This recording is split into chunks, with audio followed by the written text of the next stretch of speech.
Hello and welcome to this tutorial for Microsoft Excel users. In this tutorial we're going to be looking at absolute cell references, and just to remind you that we've already looked at relative cell references, which basically whenever you create a calculation in Excel it's better to refer to a cell reference than just type in the numbers. And if I click on cell D3 here, you see what I mean, and if you look in the formula bar we see the calculation or the formula, which is equals B3 multiplied by C3, which is obviously the rental price multiplied by the number of rentals. But the important point here is that when I copy the formula down, what I need to have happen is that the formula updates. So the next cell down refers to row 4, the next cell down refers to row 5, and so on. So if I just delete all the formulas out from row 4 down to row 9, just select those and hit the delete key. Don't worry about the colours, by the way, that's just the conditional formatting being automatically applied, so ignore that for now. So we've got my original calculation, B3 times C3, and what I'm going to do before I copy it down is show you the formula behind the result. And the keyboard shortcut is the Control key, and typically it's the key just below the Escape key on the left hand side of a standard keyboard. And you'll see on that it has the grave or grave accent. So it's Control and that key, and that reveals all the formulas. Now the important thing we're interested in here is in column D, and I'm going to copy that formula down the rest of those cells in column D. So just put the mouse pointer bottom right of the cell. I'm sure you know by now. Click and drag down to those remaining rows. Release the mouse button, and you will see the effects of relative cell references being applied by Excel. In other words, as I copy the formula down, Excel automatically updates the formula to row 5 in this case, row 6, row 7, etc. Now in most cases that's fantastic, it's exactly what you want to have happen, and it's a great time saver. There are some circumstances where you don't want a cell reference in a formula to change as you copy the formula down. And that's where you would apply absolute cell references, and that's what we're going to look at right now. So first of all, let's just return this sheet to its normal view. Again, just that Control and spare key or grave accent, and that returns the view back to normal. I'm going to go to another worksheet now.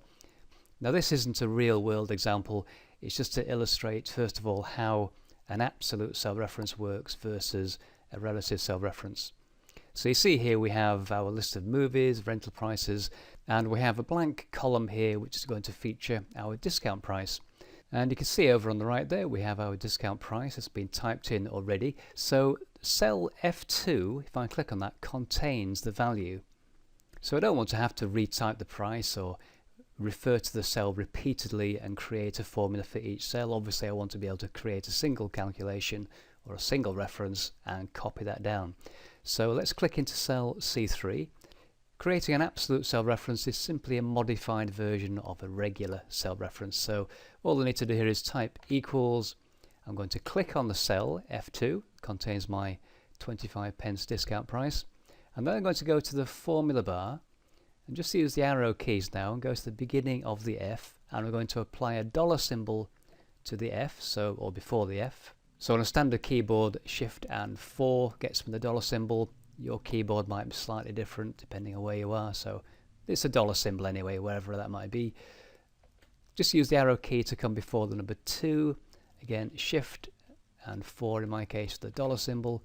So the formula is equals $F $2. And what those dollar symbols do is force Excel to stay locked onto that cell reference. It'll become clearer when I copy the formula down and you will see the behavior. So I'm just going to click on the tick to accept that formula, and now I'm going to reveal the formula behind the calculation there. So Control and the grave accent or spare key below the escape key, and now we can see the cell reference in the cell itself, C3. Again, just put the mouse pointer bottom right, click and drag down, and you'll see there that this time Excel does not update the cell reference, it remains locked on F2 all the way down. So think of an absolute reference as simply a fixed or a locked cell reference that will not change when you copy the formula down rows or across columns. Now when I created the first formula here, you saw that I simply typed in the dollar symbol, but Excel has a way of automatically applying the dollar symbol to your absolute cell references, and I'm going to show you that now. First of all, I'm going to delete again the cells in column C. They're already selected, so I'll just hit the delete key, and let's go back to cell C3. I'll leave the formula showing for now, so let's type equals, click on cell F2 again, and now I'm going to press on the keyboard, on a standard keyboard, you know the function keys at the top, the function key F4. Now when I press F4, you'll see there that Excel automatically applied those dollar symbols. Now if you repeatedly press the F4 key, you'll see something happen. So if I press the F4 key again, you'll notice that the dollar symbol is now only applied to the row number, not the column reference or the column letter. If I press F4 a third time, the dollar symbol is now applied to the column and not the row. So you can have a mixed absolute cell reference where either the column or the row only is locked and the other part of the reference is flexible. I won't dwell on this just now, but in the next tutorial I'll show an example of exactly how that works and why it could be really useful. But let's just carry on and press the F4 key one more time, and there we see finally it goes back to its non-absolute form, just a standard cell reference. And I'll press F4 one more time, and there we have the full absolute reference. So let's just accept that formula one more time then. I'll click on the tick on the left hand side of the formula bar there, and this time I'll double click, and that automatically runs the formula all the way down there. And finally, if I just return the worksheet to its normal view, so we see the results rather than the formulas, again just that keyboard shortcut Control and grave accent, you'll see the sale price has now updated to reflect the discount deducted. Now a more realistic example of how you might use an absolute reference would be to combine absolute and relative references into a single formula. In other words, that column C, the daily discount column, is pretty much redundant. You don't need that because clearly we can see the daily discount featured in cell F2. So what I'm going to do here is go to another worksheet which is more realistic, and here we have simply a rental price and a sale price, and all we need to do is apply the discounts when we create the calculation. So to do that, simply click into, again here, cell C3. So we're going to work out the sale price for the movie 2001. So we're going to type equals, we want the original price, and then we're going to deduct off the discount. So minus symbol for deduction or subtraction. And now click on to cell E2, in this case, where my discount value is. Press the F4 key, we get the absolute reference. I'm just going to click on the tick to accept that, and then this time put the mouse pointer bottom right of the cell and double click, and it'll run the formula all the way down. And if you take a look at the formula bar as I just move down, you will see importantly we have one part of that formula is relative, which are the values in column B, and the other part which is referring to the discount price, which is clearly locked as an absolute cell reference onto cell E2. So there's a more typical example where you're combining relative and absolute cell references. Finally, I just want to comment on the F4 key.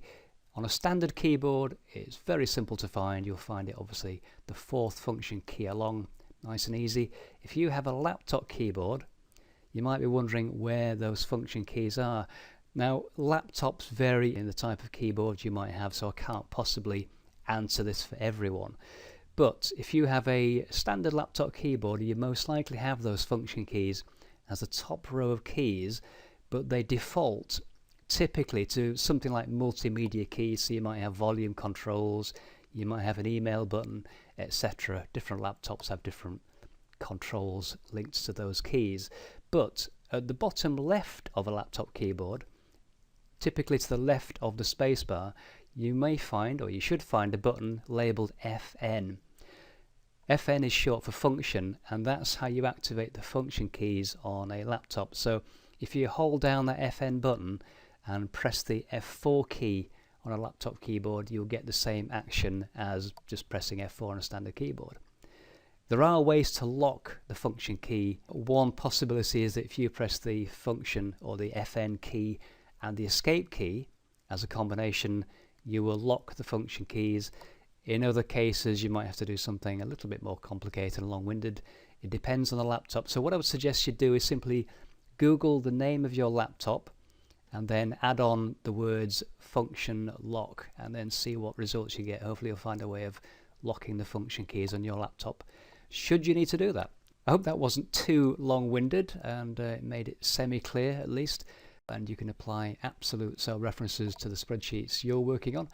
Thank you very much for watching, and I'll see you next time.